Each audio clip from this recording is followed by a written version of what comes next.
खांडवा गांव में 7 बजने को थे और हर शाम की तरह आज भी चारों ओर घंटे की आवाज गूंज रही थी।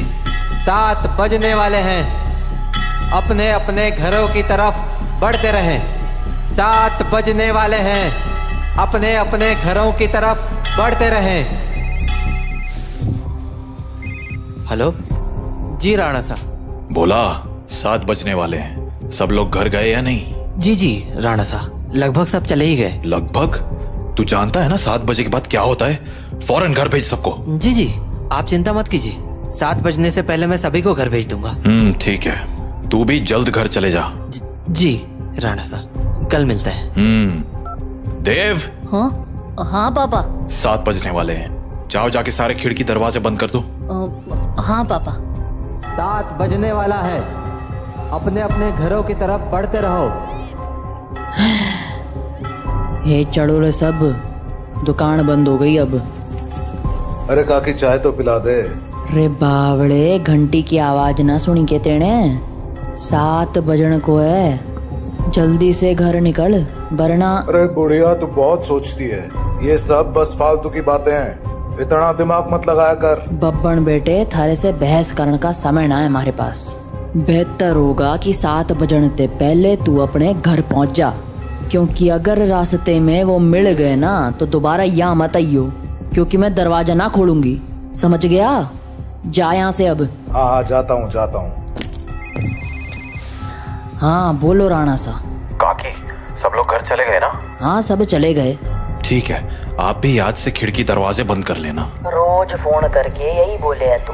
अरे 7 महीनों से गांव में कुछ ना हुआ तो अब क्यों जावेगा? 7 महीने पहले जो हुआ था वो दोबारा भी हो सकता है, इसलिए सावधानी जरूरी है। पापा। हाँ?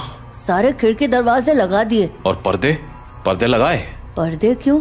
खिड़कियां लगा तो दी हैं, और वैसे भी वो लोग तो तभी अंदर आ सकते हैं ना जब उन्हें अंदर बुलाया जाए, तो फिर। देव, होश में हो? ये क्या बोल रहे हो? अरे हम पर्दे उनसे छिपने के लिए थोड़ी लगाते हैं, बल्कि इसलिए लगाते हैं ताकि हम उन्हें ना देख सके, उनसे बात ना कर सके और उनके बहकावे में ना आ सके।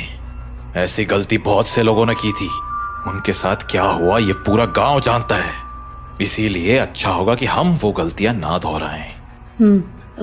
पापा, क्या मम्मी के साथ भी ऐसा ही कुछ हुआ था? क्या वो भी? 7 बज गए, जाओ जल्दी से जाके पर्दे लगा दो, वो लोग अब आते ही होंगे। हाँ। तो राणा साह की बात मानकर देव खिड़कियों पर पर्दे लगाने के लिए चला गया, पर अभी वो पर्दे लगा ही रहा था कि उसने ऐसा कुछ देखा जिससे उसके होश उड़ गए। देव बेटा। मम्मी, आप? हाँ बेटा, मैं ही हूँ। पर आप यहाँ कैसे? तुमसे मिलने आई हूँ बेटा। हाँ, पर आप तो मर गए थे ना? नहीं तो, देखो मुझे, मैं तो जिंदा हूँ। लेकिन पापा ने तो बोला आप मर चुके हो। फिर? तुम्हारे पापा झूठ बोल रहे हैं बेटा। मतलब आप मरे नहीं हो? नहीं, मैं तो बस रास्ता भटक गई थी, आज बहुत मुश्किल से तुम्हारे पास आ पाई हूँ, बस तुमसे मिलने। हाँ? सच्ची? हाँ बेटा, हाँ। अब चलो मुझे अंदर आने दो, 7 बज गए हैं, वो लोग आते ही होंगे। हाँ, मैं पापा को बोलता हूँ। नहीं, पापा को क्यों बुला रहे हो? वो मुझे देख तो पाएंगे नहीं, और जब तक मैं उन्हें समझाऊंगी तब तक तो बहुत देर हो जाएगी, इसलिए तुम ही जल्दी से दरवाजा खोल दो, जाओ। पर पापा ने 7 बजे के बाद दरवाजा खोलने से मना किया है। बेटा, मेरे पास ज्यादा वक्त नहीं है, मैं ज्यादा देर तक बाहर नहीं रह सकती। तुमने दरवाजा नहीं खोला तो? नहीं, मैं खोलता हूँ। थैंक यू बेटा। तो देव अपने घर के दरवाजे पर पहुंचा और दरवाजा खोल दिया। पर जब सामने कोई नहीं देखा तो उसने अपनी मम्मी को आवाजें लगानी शुरू की। मम्मी, मम्मी, अरे मम्मी कहाँ गई? मम्मी कहाँ हो? जल्दी आओ ना। देव, पापा, तुमने दरवाजा क्यों खोला है? देव बेटा। मम्मी। देव मम्मी को अपनी ओर आते देख ही रहा था कि तभी राणा सा ने एकदम से लाइट्स बंद कर दी और लाइट के अचानक बंद होते ही देव पीछे पलटा तो उसके सामने अंधेरे में राणा सा खड़े थे, जो देव को चुप रहने का इशारा कर रहे थे। देव बेटा, अरे कहाँ चले गए तुम? देखो मैं आ गई। मम्मी से नहीं मिलोगे? देव, देव। नंदिनी देव को आवाज लगा रही थी पर वो वहां था ही नहीं, क्योंकि राणा सा ने उसे बगल वाले कमरे में छिपाकर दरवाजा बंद कर दिया था। पापा बाहर मम्मी थी और देव शांत हो जाओ, मैंने कहा था ना तुम्हारी मम्मी मर चुकी है। पर पापा उन्होंने बोला वो जिंदा है और देव बेटा, तुम अंदर हो ना? दरवाजा नहीं खोलोगे? तुम्हारी मम्मी आ गई। दरवाजा खोलो बेटा। पापा। कोई आवाज मत करो। लेकिन पापा, मुझे मम्मी से मिलना है। तुम्हें अगर सच में लगता है कि वो तुम्हारी मम्मी है तो उनसे कल सुबह मिल लेना, ठीक है?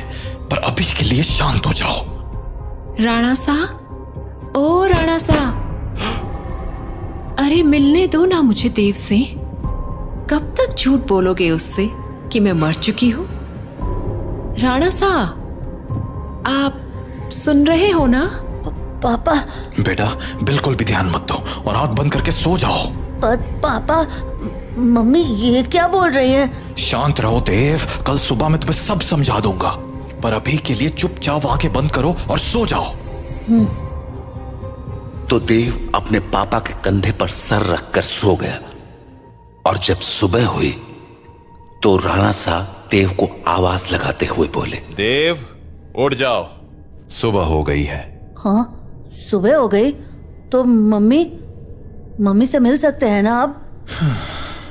आओ मेरे साथ, तुम्हें तुम्हारी मम्मी से मिलाता हूं। लेकिन जैसे ही दोनों कमरे के बाहर आए वहां कोई नहीं था। हाँ, मम्मी कहाँ गई? मैंने कहा था ना कि वो तुम्हारी मम्मी नहीं थी। पापा, वो मम्मी जैसे ही बात कर रही थी। बेटा मैंने समझाया था ना तुम्हें, पर्दे लगाने के पीछे की सबसे बड़ी वजह यही है कि हम उन्हें देख ना पाए, उनकी बातों में ना आ पाए, जैसे कल तुम आ गए। पर वो बोल रही थी कि वो मरी नहीं है, जिंदा है। अगर वो मर गई है तो यहाँ कैसे आ गई? एक काम करो, मेरे साथ आओ। हाँ? कहाँ पापा? बस चलो मेरे साथ, तुम्हें कुछ दिखाना है। तो उसके बाद वो दोनों गांव के लगभग बाहर चले आए और वहां पहुंचते ही देव बोला, पापा हम लोग यहाँ क्यों चले आए? बताता हूं, पर पहले आस पास देखकर ये बताओ कि यहाँ क्या दिख रहा है तुम्हें? यहाँ तो कुछ भी नहीं है। आसपास बहुत सारे पेड़ हैं, सामने गांव से बाहर जाने का रास्ता है और पास में बब्बन भैया का घर है। तुम्हें कहीं पर कोई बस दिख रही है क्या? हाँ, वो उस तरफ एक पुरानी सी बस है। क्यों? बेटा ये वही जगह है जहां तुम्हारी मम्मी की मौत हुई थी। हाँ, उस दिन हमें शहर से लौटने में देरी हो गई थी और गांव पहुंचते पहुंचते सुबह के 4 बज गए। सूरज निकलने में थोड़ा वक्त था तो गांव के सभी घरों की खिड़की दरवाजे बंद ही थे, इसीलिए सुबह होने तक हमारे पास झाड़ियों में छिपे रहने के अलावा कोई चारा नहीं था। हम लोग एक झाड़ के पीछे छिपे ही थे कि मैंने तुम्हारी मम्मी की एक आवाज सुनी। नंदिनी, क्या हुआ? राणा सा, उन्होंने हमें देख लिया है, हमें कहीं और जाना पड़ेगा। हाँ, पर कहाँ? आसपास कोई घर है? घर तो है, पर मुझे नहीं लगता कि अभी कोई दरवाजा खोलेगा। तो अब क्या करें? वहाँ एक पुरानी सी बस है, हम उसमें जाकर छिप सकते हैं। हाँ ठीक है, चलो। तो हम दोनों फटाफट उस बस के पास पहुंच गए। पर फिर क्या हुआ? मैं तो बस के अंदर चला गया, पर तुम्हारी मम्मी मेरे पीछे नहीं आ पाई, क्योंकि वो बाहर खड़े होकर किसी से बात करने लगी। क्या हुआ बेटा, क्यों रो रहे हो? आंटी, मुझे बहुत डर लग रहा है। मैं बाहर छूट गई हूँ। मेरा घर बहुत दूर है। अरे बेटा रो मत, एक काम करो, मेरे पास आओ, हम लोग इस बस में छिप जाएंगे, फिर वो लोग हमें नहीं ढूंढ पाएंगे। सच में आंटी? कोई नहीं ढूंढ पाएगा? हाँ हाँ पक्का, कोई नहीं ढूंढ पाएगा। आ जाओ। Thank you aunty. पर मैंने तो आपको ढूंढ लिया। हाँ?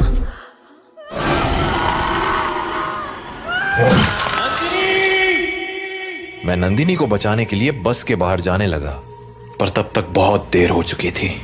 बस को उन लोगों ने चारों तरफ से घेर लिया था। हेलो अंकल, बाहर आओ ना, खेलो हमारे साथ।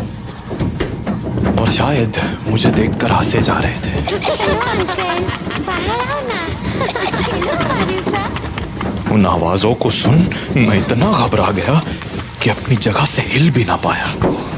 पर थोड़ी ही देर बाद वो आवाजें आनी बंद हो गईं और गांव के लोगों की आवाज सुनाई देने लगी। मैं समझ गया था कि सुबह हो चुकी थी, तो मैं बस के बाहर निकलकर तुम्हारी मम्मी को आवाज लगाने लगा।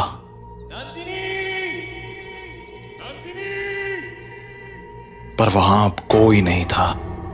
मैं कई दिनों तक उसके लौटने का इंतजार करता रहा, पर वो नहीं लौटी। फिर जब गांव वालों ने मुझे बताया कि रात 7 बजे के बाद उन बाशिंदों के साथ नंदिनी भी शिकार पर आती है, तो मुझे इस गांव का एक गहरा राज समझ आया। क्या राज? यही कि जो लोग रात को इस गांव में आते हैं वो इसी गांव के रहने वाले थे, पर उनकी मौत के बाद वो ऐसे बन गए। मतलब कल जिसे मैंने देखा वो तुम्हारी मम्मी नहीं थी बेटा, क्योंकि मरे हुए लोग वापस नहीं आया करते, इंसान बनकर तो बिल्कुल नहीं। अपने पापा से बात करने के बाद देव के मन में बहुत सारी बातें चल रही थी और वो उन्हीं ख्यालों में खोया हुआ काकी की दुकान में बैठा हुआ था कि तभी हर तरफ से घंटे की आवाजें आना शुरू हो गईं।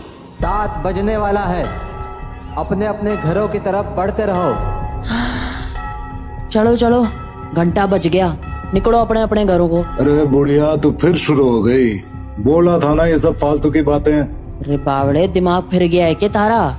जानता है ना 7 बजे के बाद बाहर के ओवे है, कच्चा चबा जावेंगे वो बाशिंदे। अच्छा, और तुझे कैसे पता कि वो कच्चा चबा जावेंगे? क्योंकि आज तक जो भी रात को बाहर रुका है वो मारा ही गया है। अच्छा, फिर थारा राणा सा कैसे बच गया?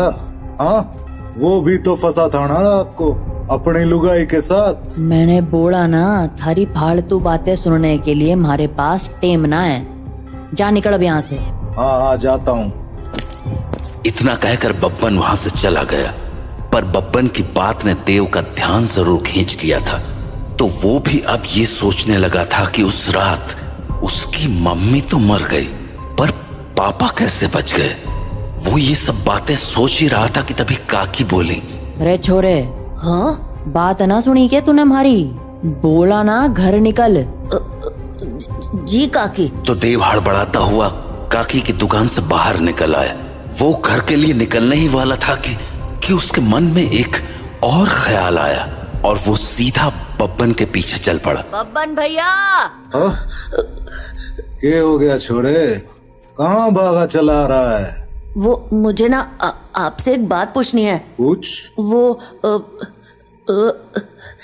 अरे जल्दी बोल, पता है ना 7 बजने को है।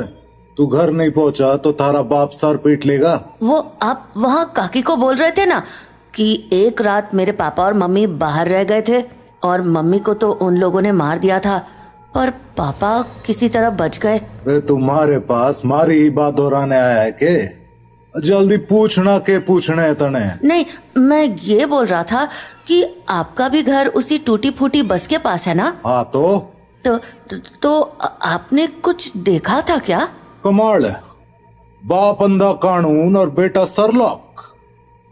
हाँ, देखा था, सब देखा था, कैसे उन बाशिंदों ने थारी माँ को नोच खाया था। खाना तो वो थारे बाप को भी चाहते थे, और थारा बाप साला बस में छिपा बैठा था, और वो लोग न जाने क्यों अंदर ना जा पा रहे थे। वो सारे लोग सूरज निकलने तक बस को घेरे खड़े थे। कोई बस को पीट रहा था तो कोई चीख रहा था, पर अंदर कोई ना जा पा रहा था। पर वो लोग घुस क्यों नहीं पा रहे थे? क्योंकि 7 बज गए, बातचीत का टाइम खत्म। अब चल हमारे साथ। नहीं, मैं घर जाता हूँ। रे बावले, अब घर जाने का मौका खत्म हो गया। आधे रास्ते में ही कोई ना कोई नोच खावेगा तुझे। चल अब हमारे साथ। तो बब्बन देव को लेकर अपने घर चला गया। वहीं राणा सा अपने घर में परेशान हुए जा रहे थे। ये देव कहाँ रह गया?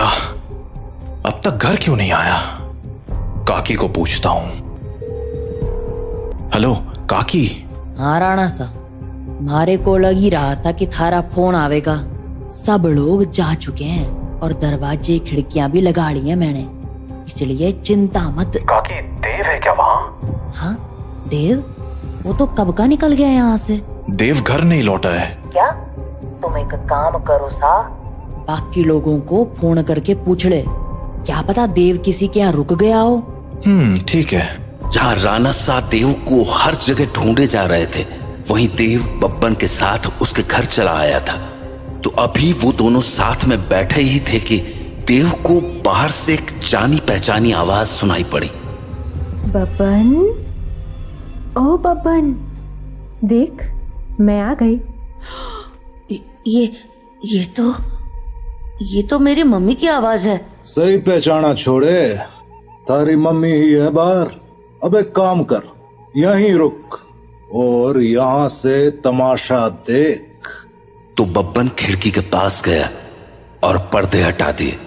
हाँ छोरी, बुला रही थी ना मने, ले देख मैं आ गया। कितना इंतजार कराता है तू। इंतजार? अरे अभी तो आई तू। मैं तो रोज ही आती हूँ, तू मुझसे कभी मिलता ही नहीं। अरे थारे से तो रोज बात करूँ हूँ मैं। हाँ, पर मिलने का मतलब बस बात करना थोड़ी होता है, करीब भी तो आना होता है ना। अच्छा, मारे करीब आना साथा ने। और नहीं तो क्या, खोल ना दरवाजा। कमाल है छोरी, तू भी अपने राणा सा को इतनी जल्दी भूल गई। जो राणा सा देखेंगे नहीं, वो उन्हें पता कैसे चलेगा। कमाल है तू भी। वैसे थारे बेटे का क्या, वो तो देख सके है ना। ओफो बब्बन, तू भी ये क्या बातें करने लगा। हम दोनों के बीच में किसी दूसरे का क्या काम। जाना, दरवाजा खोल देना, मुझे तेरे से अच्छे से मिलना है।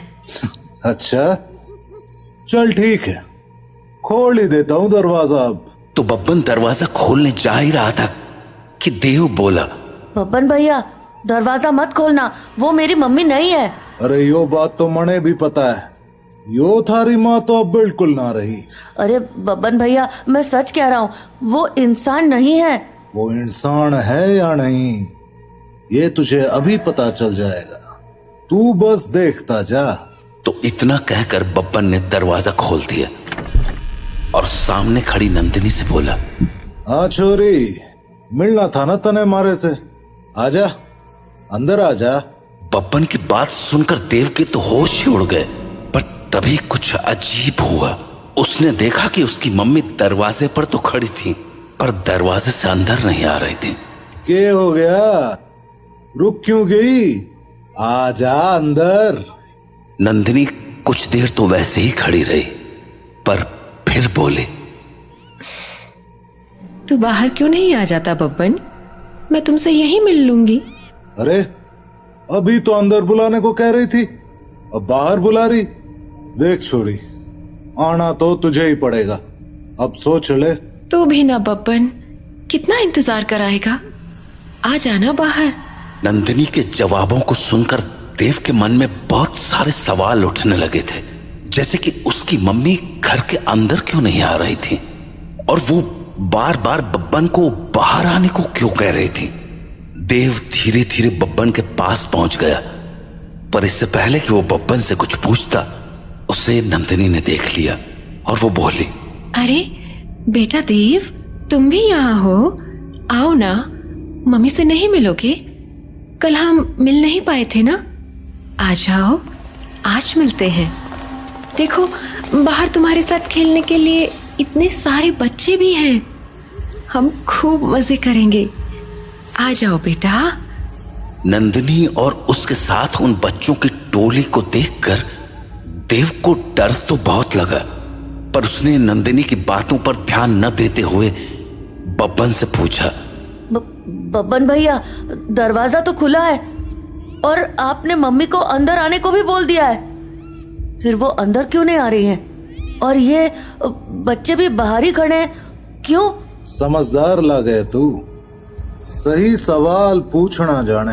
हाँ, मतलब यो कि जिस रात मैंने थारी माँ को मरते हुए देखा, उस रात मैं भी यही सोच रहा था कि आखिर इन बाशिंदों ने थारे बाप को क्यों नहीं मारा, वो बस के अंदर क्यों ना गए। तो अगली सुबह मैं बस के अंदर गया, ये देखने कि आखिर वहां ऐसा था क्या जिसने उन बाशिंदों को रोक दिया था। पहले तो मुझे कुछ समझ नहीं आया, पर फिर मुझे जवाब मिल गया। क्या जवाब? वो देख। हाँ? यो है रुद्राक्ष की माला। यही वो चीज थी जिसने थारे बाप की जान बचाई थी। बस के अंदर यही लटकी हुई थी। मुझे इसके पीछे की वजह तो ना मालूम है, पर इतना जरूर पता है कि इस रुद्राक्ष की माला को दरवाजे पे टांग दो तो ये साले चाके भी घर के अंदर नहीं घुस पाएंगे। सच में? और नहीं तो के। तो आपको पक्का पता है कि ये इसी रुद्राक्ष के कारण अंदर नहीं आते हैं? रुद्राक्ष उतार के दिखाऊं? देखेगा क्या होता है? हाँ? नहीं नहीं नहीं। छोरे, यो कोई पहली बार नहीं कराया मैंने। सारी जांच करने के बाद ही अपने दरवाजे पे टांगा है इस रुद्राक्ष को, समझ गया? ये ले, थारे बाप ने फोन मिला दिया। हेलो, हाँ राणा सा, हाँ हाँ, चिंता ना करो, थारा छोरा हमारे पास ही है और पूरी तरह सुरक्षित है। चलो, शुभ रात्रि।